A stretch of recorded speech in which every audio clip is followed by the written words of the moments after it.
Yes, I welcome back all the viewers once again for our part 4. So, again, we are beginning with the next chapters, that is the chapter number 12. So, the chapter number 12 is aldehydes, ketones,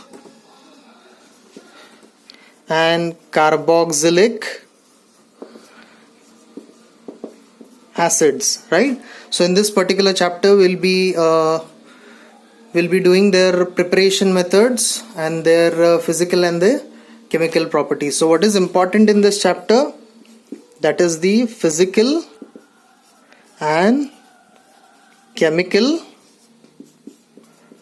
properties, right? So that is going to be important, as well as their preparation methods. Most of the time you will see in the exam the preparation methods are frequently asked about the aldehyde, ketones and carboxylic acid, right? So that is why it becomes most important chapter as well as a very big chapter, and it is one kind of it is a organic chemistry chapter, so you need to practice organic chemistry again and again, right? Organic chemistry is a subject of practicing, it is not to be learned, right? So this is what we will discuss in this chapter. Then next chapter, chapter number 13.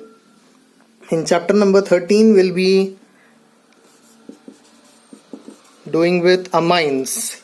Now what is an amines, right? Amines are nothing but the derivative of ammonia. You know that NH3 is the ammonia, so when you replace one of the hydrogen atom, when you take out one of the hydrogen atom from the ammonia, it gets converted into amine, and when you take out one more hydrogen atom from the amine, it becomes the amide. So these are nothing but the derivatives of ammonia, right? So in this particular chapter we are also going to discuss about their preparation methods.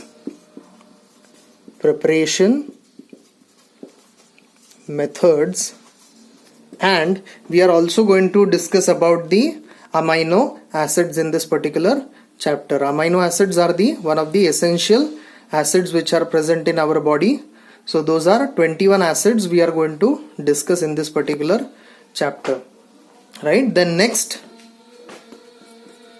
chapter number 14. Chapter number 14 is the biomolecules, right? So what is the biomolecules? Biomolecules are nothing but the one kind of a lifeless molecules. This particular molecules are present in our body. They are the carbohydrate, proteins and fats, right? So in this particular chapter we'll be learning about carbohydrates, fats and proteins, right? So what is the carbohydrate? Carbohydrates are nothing but the major source of energy, and carbohydrates are made up of a carbon and hydrogen, so they are also called as the carbon and hydrogen compounds. Fats are nothing but which are present in our body. It is a waxy substance which is present, and it is important for our body. Proteins, what are proteins? Proteins are the particular important amino acids which are present in our body, which helps for our muscle growth. So biomolecule is a very important chapter, and it comes under the category of biochemistry, right? And there is one more thing which we will learn in this particular chapter, that is the lipids and vitamins, right? So you all know what is the vitamins, the types of vitamins. Vitamins are the essential for our human growth, and vitamins can be A, B, C, D, E and K, right?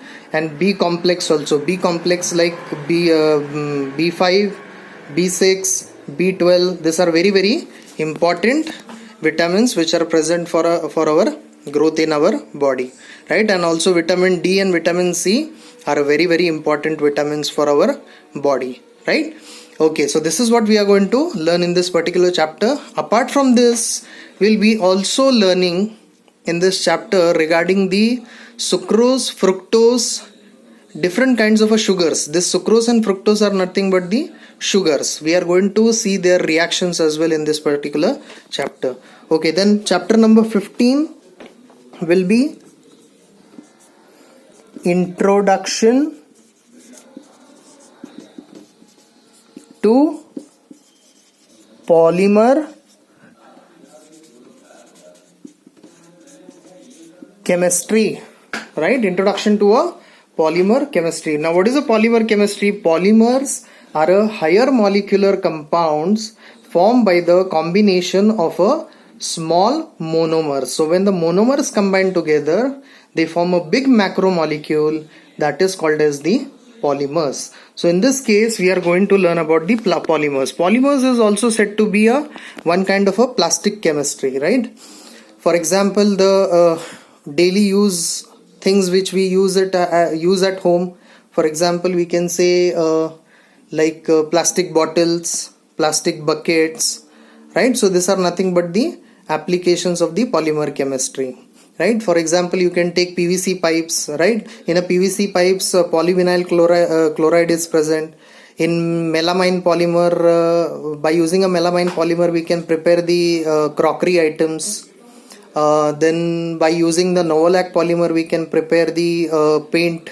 So different polymers are used for the preparation of a different things which are useful for our day-to-day life. I hope you all have understood what we are going to learn in this particular chapter. Okay, next, chapter number 16. That will be the last chapter. Green chemistry. Okay, in this particular chapter, we will be learning about how to use the chemicals, right? Generally, you all know in our laboratory and all we use the chemicals, but how do we use the chemicals? That is very important. We have to use the minimum chemicals and obtain the maximum output, right? So this is what we are going to learn in a green chemistry, and also we are going to learn about the industrial effluents. What is an industrial effluent? That whatever the treatment is done in the industry, or whatever the chemicals which are used in the industry, that particular chemicals should be properly treated and sent as the effluents. Otherwise, it will prove to be harmful for the society as well as for the human being as well as for the aquatic animals, right? So that is why green chemistry becomes the important chapter for learning. Okay, now in this particular chapter is also a very new introduction for our 12th syllabus. Earlier it was not there. So we will discuss it for the first time when we come to the college.